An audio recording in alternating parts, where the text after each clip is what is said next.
Sir, ബംഗ്ലാദേശിലെ ഷേഖ് ഹസീന സർക്കാരെ അട്ടിമറിച്ചത് ഹാഫിസ് സയ്യിദും കൂട്ടരുമാണെന്ന് കേൾക്കുന്നുണ്ട്. അങ്ങനെ ഒരു വാർത്ത ശ്രദ്ധപ്പെട്ടിരുന്നു. അങ്ങനെ ഈ ലഷ്കർ ഇ തയ്ബയുടെ 2 നേതാക്കൾ പൊതുയോഗത്തിൽ കഴിഞ്ഞ ദിവസം പ്രസംഗിച്ചിട്ടുണ്ട് പാകിസ്ഥാനിൽ. അതായത് കഴിഞ്ഞ ദിവസം ഈ ആണവ പരീക്ഷണത്തിന്റെ വാർഷികത്തിൽ ഈ പഹൽഗാം സൂത്രധാരൻ കസൂരി പ്രസംഗിച്ച കുറെ കാര്യങ്ങൾ നമ്മളൊരു ചർച്ചയിൽ പറഞ്ഞിരുന്നതാണ്. ഇപ്പൊ മറ്റൊരിടത്ത് 2 പേര് ലഷ്കർ ഇ തയ്ബയുടെ നേതാക്കൾ പരസ്യമായി പൊതുയോഗത്തിൽ പ്രസംഗിച്ച വിവരങ്ങൾ വന്നിട്ടുണ്ട്. അതിൽ അവർ അവകാശപ്പെടുന്നുണ്ട് കഴിഞ്ഞ കൊല്ലം ഇന്ത്യക്ക് മറുപടി കൊടുത്തതാണ്, ഷെയ്ഖ് ഹസീനയെ ബംഗ്ലാദേശിൽ നിന്ന് പുറത്താക്കിയതാണ് എന്ന് പ്രസംഗിച്ചിട്ടുണ്ട്. അപ്പോൾ ഇപ്പം ഇവർ ജമാഅത്ത് ഉദ്ധവയുടെ നേതാക്കൾ എന്ന് പറഞ്ഞാണ് നടക്കുന്നത്.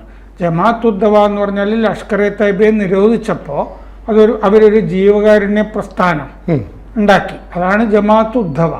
അതിൻ്റെ നേതാക്കൾ എന്ന് പറഞ്ഞാണ് നടക്കുന്നത്. ഇവിടെ സിമിയെ നിരോധിച്ചപ്പോഴും വേറെ പേരിലൊക്കെ ഇത് വരാൻ തുടങ്ങിയില്ലേ എന്ന് പറഞ്ഞ പോലത്തെ തന്ത്രമാണ് ഈ ചെയ്തുകൊണ്ടിരിക്കുന്നത്. അപ്പം ഇവര് കഴിഞ്ഞ ദിവസം പറഞ്ഞു, ഹാഫിസ് സയ്യിദിന് ഷെയ്ഖ് ഹസീനയെ പുറത്താക്കിയതിൽ, കഴിഞ്ഞ ഓഗസ്റ്റിലാണല്ലോ പുറത്താക്കുന്നത് ഷെയ്ഖ് ഹസീനയെ, അവർ ഇന്ത്യയിലേക്ക് പലായനം ചെയ്തു.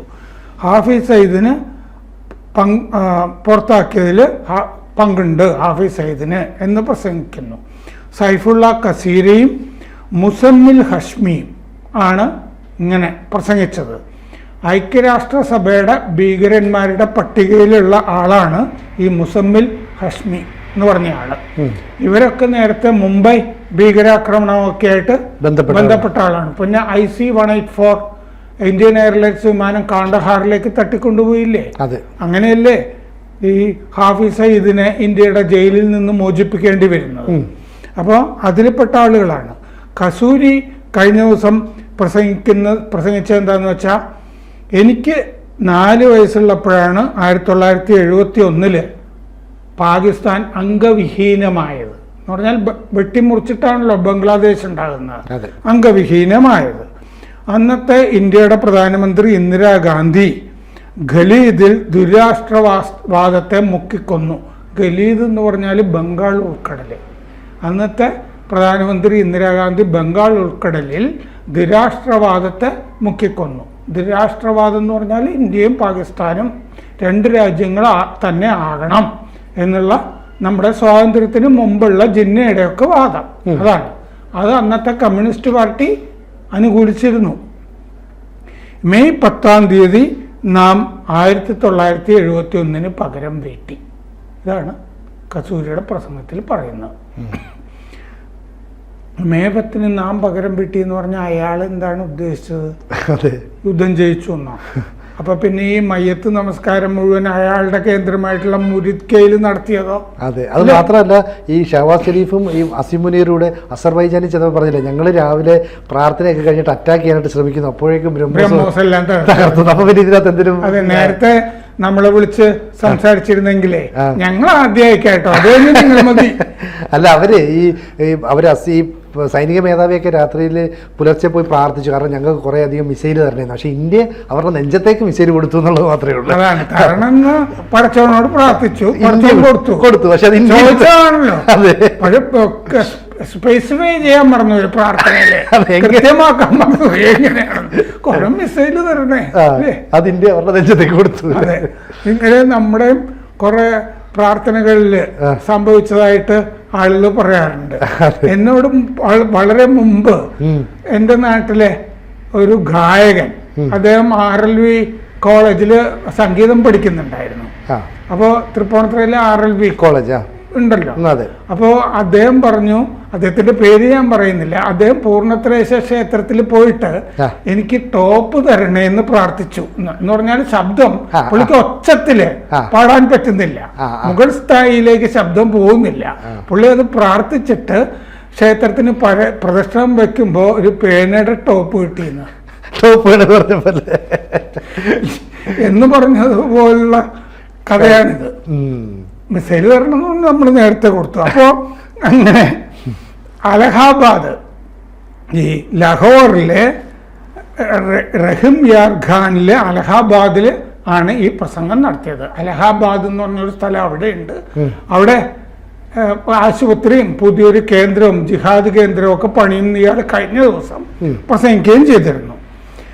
മുറിദ്കയില് മെയ് 7-ാം തീയതി മുദാസർ കൊല്ലപ്പെട്ടു. ഇയാൾ പറയാ, മുദാസർ എന്ന് പറഞ്ഞ ഭീകരൻ മുറിദ്കയില് അവരുടെ കേന്ദ്രം ലഷ്കർ-എ തയ്യബയുടെ നമ്മൾ വ്യോമാക്രമണം നടത്തിയല്ലോ. മുറിദ്കയിൽ മെയ് 7-ന് മുദാസർ കൊല്ലപ്പെട്ടു. ആ മയ്യത്ത്, അദ്ദേഹത്തിന്റെ മയ്യത്ത് നമസ്കാരത്തിൽ ഞാൻ പങ്കെടുത്തില്ല. അന്ന് ഞാൻ ഒരുപാട് കരഞ്ഞു എന്ന് ഇയാൾ പ്രസംഗത്തിൽ പറഞ്ഞു. ഇയാൾ എന്തുകൊണ്ട് മയ്യത്ത് നമസ്കാരത്തിൽ പങ്കെടുത്തില്ല, ആര് തടഞ്ഞു എന്ന് അയാൾ പറഞ്ഞില്ല. ചിലപ്പോൾ വേറൊരു മിസൈൽ പോയാലോ എന്ന് പേടിച്ചിട്ടാകാം മയ്യത്ത് നമസ്കാരത്തിലും പങ്കെടുത്തില്ല. പഞ്ചാബിലെ ഉദ്യോഗസ്ഥന്മാര്, പട്ടാളക്കാര്, പോലീസുകാരൊക്കെ ആ മയ്യത്ത് നമസ്കാരത്തിൽ പങ്കെടുത്തിരുന്നു. ഇയാൾ പങ്കെടുത്തില്ല എന്ന്. വേറെ 2 ജമാഅത്തെ ഉദ്ദവ ലഷ്കർ-എ തയ്യബയുടെ ഭീകരന്മാരും അതിൽ പങ്കെടുത്തിരുന്നു, ഭീകര നേതാക്കളും. എന്നിട്ട് അയാൾ പറഞ്ഞു, ഞാൻ എൻ്റെ മണ്ഡലത്തിൽ ആയിരുന്നു പഹൽഗാം ആക്രമണം നടക്കുമ്പോൾ ഇന്ത്യ, ഇയാൾ അവരുടെ രാഷ്ട്രീയ പാർട്ടിയുടെ ഒക്കെ നേതാവാണല്ലോ, ഏകോപന സമിതി ഒക്കെ നടത്തിപ്പുകാരനാണ്. ഞാൻ എൻ്റെ മണ്ഡലത്തിൽ ആയിരുന്നു പഹൽഗാം ആക്രമണ സമയത്ത്. പക്ഷെ ഇന്ത്യ എന്നെ സൂത്രധാരനാക്കി. അതിൻ്റെ എൻ്റെ നഗരത്തെ, അതായത് കസൂറിനെ ലോകത്ത് തന്നെ പ്രസിദ്ധമാക്കി. കസൂരി എന്ന് പറഞ്ഞിട്ട്, കസൂർ എന്ന് പറഞ്ഞ നഗരത്തിൽ ജനിച്ച ആളാണ് ഇയാൾ, പാകിസ്ഥാനിൽ. അടുത്ത ഘട്ടം ജിഹാദിന് ഞങ്ങൾ തയ്യാറാകുകയാണ്, ഞങ്ങൾക്ക് മരിക്കാൻ പേടിയില്ല എന്നും പുള്ളി പറഞ്ഞു. അപ്പം മരിക്കുന്നുള്ള കാര്യം ഉറപ്പാണ് അല്ലേ? അതെ, മിസൈല് ഇന്ത്യ അയക്കുന്നു, അത് ഏൽക്കുന്നു, കൊല്ലപ്പെടും, മയ്യത്താവും എന്നുള്ള കാര്യത്തിൽ ഉറപ്പാണ്. അപ്പം ഇയാളുടെ സുഹൃത്ത് ഈ മുസമ്മിൽ ഹഷ്മി എന്ന് പറഞ്ഞ ഭീകരൻ ലഹോറിൽ നിന്ന് 80 കിലോമീറ്റർ അകലെ ഗുജ്റൻ വാലിയിൽ ഇതേ സമയം പ്രസംഗിച്ചു. അയാൾ പറഞ്ഞു, കഴിഞ്ഞ കൊല്ലം നിങ്ങളെ, അതായത് ഇന്ത്യയെ, കഴിഞ്ഞ കൊല്ലം നിങ്ങളെ ഞങ്ങൾ ബംഗ്ലാദേശിൽ തോൽപ്പിച്ചു എന്ന് പറഞ്ഞു. ഓഗസ്റ്റ് 5-ാം തീയതിയാണല്ലോ അതെ ഷെയ്ഖ് ഹസീനയ്ക്ക് പോകേണ്ടി വന്നത്. അതാണ് ഇയാൾ കഴിഞ്ഞ കൊല്ലം നിങ്ങളെ ഞങ്ങൾ ബംഗ്ലാദേശിൽ തോൽപ്പിച്ചു എന്ന് പറയുന്നത്. എന്ന് പറഞ്ഞാൽ ഷെയ്ഖ് ഹസീനയെ പുറത്താക്കിയത്, ഷെയ്ഖ് ഹസീന ഇന്ത്യയുടെ പാവയായിരുന്നു. നിങ്ങൾ പറഞ്ഞൊക്കെ അവർ ചെയ്യുന്നുണ്ടായിരുന്നു, ഞങ്ങൾ അവരെ പുറത്താക്കി, നിങ്ങൾക്ക് ഞങ്ങൾ കഴിഞ്ഞ കൊല്ലം തന്നെ ബംഗ്ലാദേശിൽ തോൽവി തന്നതാണ്, തോൽവി സമ്മാനിച്ചാണ് നിങ്ങളെ കഴിഞ്ഞ കൊല്ലം ഞങ്ങൾ ബംഗ്ലാദേശിൽ തോൽപ്പിച്ചു എന്ന് പറഞ്ഞാൽ അവിടെ പ്രക്ഷോഭം നടന്നല്ലോ.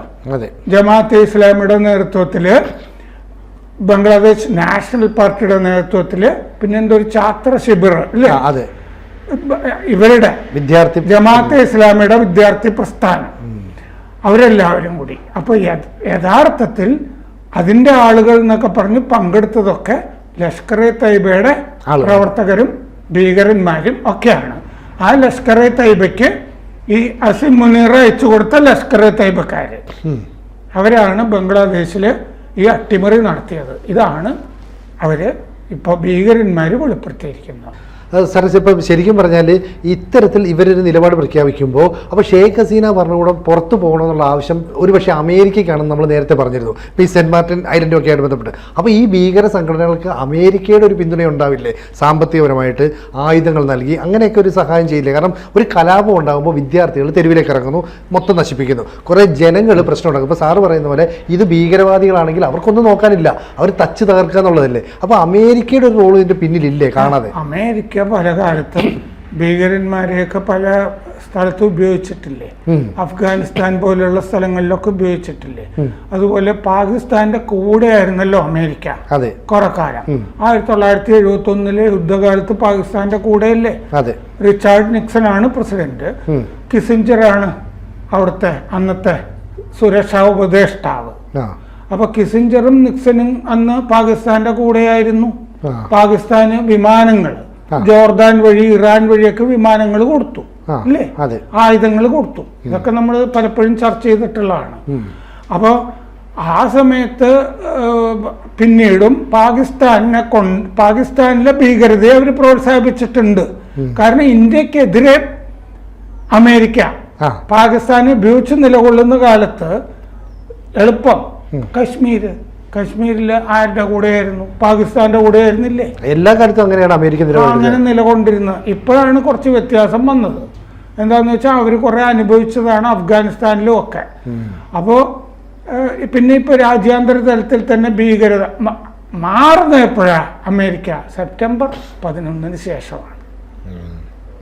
അവിടെ തന്നെ ഭീകരത, അവർ വളർത്തിയ ഭീകരന്മാർ അവിടെ ആഞ്ഞടിച്ചപ്പോൾ മറ്റ് രാജ്യങ്ങളെ അസ്ഥിരപ്പെടുത്താൻ, അതിൻ്റെയൊക്കെ സമ്പദ് രംഗം അസ്ഥിരപ്പെടുത്താൻ ഭീകരരെ അമേരിക്ക ഉപയോഗിച്ചുകൊണ്ടിരുന്നു.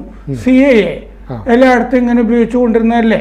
നമ്മൾ ആണവ സ്ഫോടനം ഉടനെ നടത്തും എന്ന് നമ്മൾ ഹോമി ജെ ഭാഭ ഒരു ആകാശവാണിയിൽ ഒരു പ്രക്ഷേപണ പ്രസംഗം നടത്തിയതിനെ തുടർന്നല്ലേ ഭാഭ കൊല്ലപ്പെടുന്നത്, വിമാനാപകടം. അത് CIA ഉണ്ടാക്കിയതാണെന്ന് CIAയുടെ ഓഫീസർ പറയുന്നത് പുസ്തകത്തിൽ വന്നു കഴിഞ്ഞു. യാത്രക്കാരെയും കൂടി കൊന്നു അവര്.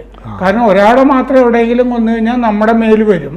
ഇത് മൊത്തത്തിലാവുമ്പോൾ കുഴപ്പമില്ലാതാണ് ഹോമി ജെ ഭാഭയെ വിമാനയാത്ര ചെയ്യുമ്പോൾ ഹോമി ജെ ഭാഭ 1 മാസത്തിനകം ആണ് ലാൽ ബഹദൂർ ശാസ്ത്രി പ്രധാനമന്ത്രിയും കൊല്ലപ്പെടുന്നത്. ഹോമി ജെ ഭാഭ നമ്മുടെ ആണവ പദ്ധതിയുടെ ചീഫ്, അദ്ദേഹവും പ്രധാനമന്ത്രി ശാസ്ത്രി കൊല്ലപ്പെടുന്നത് താഷ്കെൻഡില്. ഈ 2 മരണങ്ങളും തമ്മിൽ 1 മാസത്തെ ഇടവേളയേ ഉള്ളൂ. കഷ്ടിച്ച് അന്ന് CIA ഇവിടെ ഇടപെട്ടതാണ്. അപ്പോൾ CIA ആ രീതിയിലാണല്ലോ ഇവിടെ വിമോചന സമരത്തിൽ ഇടപെട്ടില്ലേ. അങ്ങനെ എല്ലാ സ്ഥലത്തും ഇടപെട്ടുകൊണ്ടിരുന്നതാണ് ഈ അമേരിക്ക എന്ന് പറയുന്നത്. ഇതിൻ്റെ അകത്ത് എന്താണെന്ന് വെച്ച് കഴിഞ്ഞാൽ അന്ന് അമേരിക്കയുടെ സൗത്ത് ഏഷ്യ അസിസ്റ്റന്റ് സെക്രട്ടറി ഇടപെട്ടിരുന്നു എന്നുള്ളത് നമ്മൾ ചർച്ച ചെയ്തിരുന്നതാണ്. ഷെയ്ഖ് ഹസീന പറഞ്ഞാണ്, ഒരു വിദേശി എൻ്റെ അടുത്ത് വന്ന് സംസാരിച്ചതാണ്, വേറൊരു രാജ്യം ഉണ്ടാക്കണം, ചിറ്റഗോങ്, പിന്നെ ഇന്ത്യയിൽ നിന്നുള്ള നോർത്ത് ഈസ്റ്റിൻ്റെ കുറേ ഭാഗം ഇതൊക്കെ ചേർത്തിട്ട് പിന്നെ ആ ദ്വീപ പ്രദേശം അവർക്കൊരു താവളം വേണം ഇവിടെ ചോദിച്ചിരുന്നു. ഇന്ത്യ സമുദ്രത്തിൽ ഒരു താവളം അല്ലേ. അങ്ങനെ ഷെയ്ഖ് ഹസീന തന്നെ ഒരു സർവകക്ഷി യോഗത്തിൽ പ്രസംഗിച്ചിരുന്നതാണ്. അപ്പോൾ അങ്ങനെ ഒരു ഇത് അവർക്കുണ്ടായിരുന്നു. അപ്പോൾ പുറത്താക്കാനായിട്ട് ആ സമയത്ത് ഭീകരന്മാരെ കിട്ടുമെങ്കിൽ ആൾക്കൂട്ടം വേണമല്ലോ, ആയുധമുള്ള ആൾക്കൂട്ടം. അപ്പോൾ ഇവരെയും ഉപയോഗപ്പെടുത്തി കാണാം അമേരിക്ക. അതാണ് നമ്മൾ മനസ്സിലാക്കേണ്ടത്. ഈ ലഷ്കർ-ഇ തയ്ബ ഇപ്പോൾ അവകാശപ്പെട്ടത് ശരിയെങ്കിൽ അവരുടെ ആളുകളും കൂടി പോയിട്ടുണ്ടെന്നാണല്ലോ പറയുന്നത്. പാകിസ്ഥാനും ബംഗ്ലാദേശുമായിട്ട് ഇപ്പോൾ വലിയ ബന്ധമാണല്ലോ. ISA അവിടെ പോകുന്നുണ്ട് നമുക്കിട്ട് പണിയാനായിട്ട്. ഇപ്പോൾ അവിടെ വിമാനത്താവളം ഇല്ലേ, ചൈനയുടെ സഹായത്തോടു കൂടി രംഗ്പൂരിൽ ലാൽമണിർ ഘാട്ടിൽ വലിയ വിമാനത്താവളം ഉണ്ടാക്കാൻ പോകുന്നു. പകരം നമ്മൾ ത്രിപുരയിൽ ഒരു വ്യോമത്താവളം ഉണ്ടാക്കാൻ നമ്മളും പോകുന്നു. അതാണ് സംഭവം. എന്തായാലും LET വെളിപ്പെടുത്തിയിരിക്കുന്നു. അവരാണ് ആ അട്ടിമറിക്ക് വേണ്ടിയുള്ള പ്രക്ഷോഭം നടത്തിയത്, ആളുകളെ തെരുവിലിറക്കിയത്, ഹിന്ദുക്കളെ ആക്രമിച്ചത്. കൂടുതൽ വാർത്തകളും വിശേഷങ്ങളും നിങ്ങളിലേക്ക് എത്താൻ ABC മലയാളം സബ്സ്ക്രൈബ് ചെയ്യുക, ബെൽബട്ടനും അമർത്തുക.